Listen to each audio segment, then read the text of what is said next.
What is up, guys, and welcome to a new video by Rider Infusion, here to hopefully infuse you guys with some good motorcycling content. And today's content is going to be focused on safety. Sit back, grab something to drink, and enjoy the ride.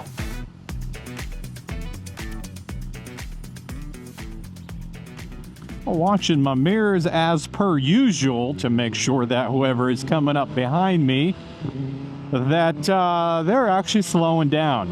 And if I replay the clip there, or actually if I stop the clip here, you'll notice that I stopped on the left side of my lane, or in lane position 1, and that is just to have some place that I can go to or through, in this case, if I'm seeing someone come up behind me faster than I would be feeling comfortable with. It's always a good idea to have some sort of exit route planned anytime you're coming to a stop. And you know, it doesn't always have to be where someone's just not paying attention and they're about to ram you from behind. It can literally be someone is aggravated, pissed off at you, the motorcyclist, because yes, you, the motorcyclist, we're always the guilty ones, right? Anytime we're on the road, we're always the guilty ones. We're always the ones that do something wrong, apparently.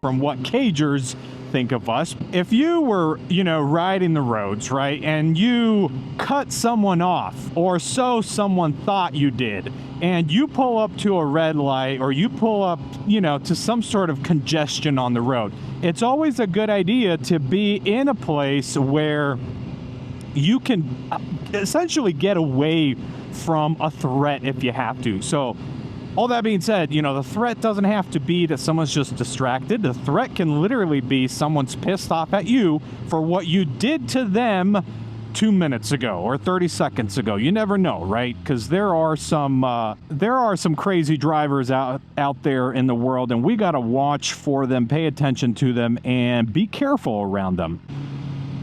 All right, let's talk about this scenario right here as I'm coming up to this red light. And let's pause the frame right here and let me talk about this.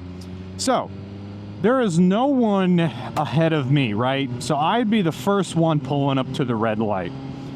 There is, however, I think there was 3 or 4 vehicles in the right lane also coming up to that red light. Now, what you can expect for people to do in that situation is this vehicle right here that I'm highlighting, we can expect that car to move over. We can expect the car that's behind that highlighted vehicle to also move into my lane.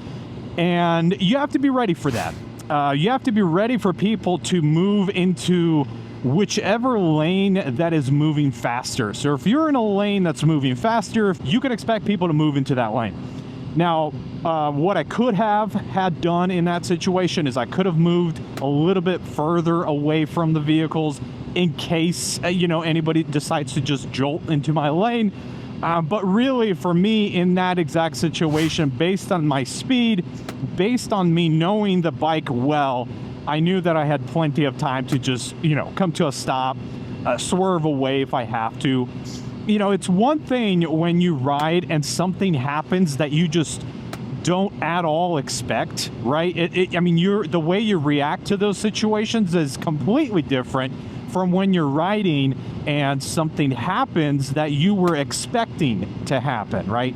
So when you're expecting something to happen, your reaction is usually better and the outcome is usually better. So what makes a good motorcyclist is to predict situations that could be bad and or ugly. Like right now, actually, if I pause the frame here. So, I'm pulling out around this truck, right? In my mind, what's running through my mind is that, hey, there could be someone sitting in that truck. They could potentially open that door as I'm passing them. That's why I gave them a little more space. There could be someone ahead of that truck that is maybe pulling out of the driveway. So I adjust my speed appropriately to that given situation in this bike, and knowing how fast I can slow down so that I'll have enough time to react to that. It's literally all what motorcycling is about, is about riding and just predicting the worst. That is really what makes a good rider. All right, let's replay that clip. So we had a vehicle churning, right? It wanted to cross my lane of traffic. That is a huge cause for accidents in that exact given situation. Now, there was a truck behind me. I don't know if you see it in my mirror or not, but there was a truck that was behind me. So because there was a large vehicle behind me, I was a little bit more at ease crossing through there. I also tried to accelerate a little faster just to get closer to the vehicle that's in front of me, using it basically as a shield. Because if I'm close to that vehicle that's in front of me, the chances of that churning car actually hitting me are very slim. It's probably not going to happen. Okay, so right now, this is something I could talk about as well. And I think I've talked about this in a previous video. So just because you have a red light that comes up in front of you does not mean that you need to just slam on your brakes. Go at your brakes because you want to be a law-abiding citizen and you don't want to run that red light. It's just sometimes you see drivers, you see riders just going at their brakes as soon as they see that yellow. And, they could have easily crossed, but they just choose not to because they don't want to potentially go through a yellow or a red. And then they can create an accident with whoever it is that's behind them because that person thought they were going to go through. So that's that. And that, I think, is also a good entryway into the next thing that I want to talk about, and that is that you shouldn't ever guess, or you shouldn't really be like, is there someone that's right behind me? I don't know, let me check. I mean, you should check, right? To double check, but you should know. And you should know if there's someone behind you, and if they're following close, you should know that. Okay. Oh, look at that. Perfect recipe for a T-bone right there. If I was stupid and I was flying, if I was, maybe going double the speed of what I was doing, that situation could have easily been a T-bone accident and I could have died right there. Like, that's just flat out, that's just the truth. And that, is why, my friends, you gotta abide by the speed limit. And when you see a situation like this one here, right, highlighting that van, so he's stopped, his wheels are churned, and that's all indicators. I think his brake lights were on. That means that he's not in park, he's in drive, his brake lights are on, his steering's churned, he's ready to go.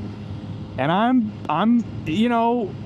cautious in that situation, and I'm ready for him to do it. And I actually decreased my speed right before he did it. And, the outcome was good.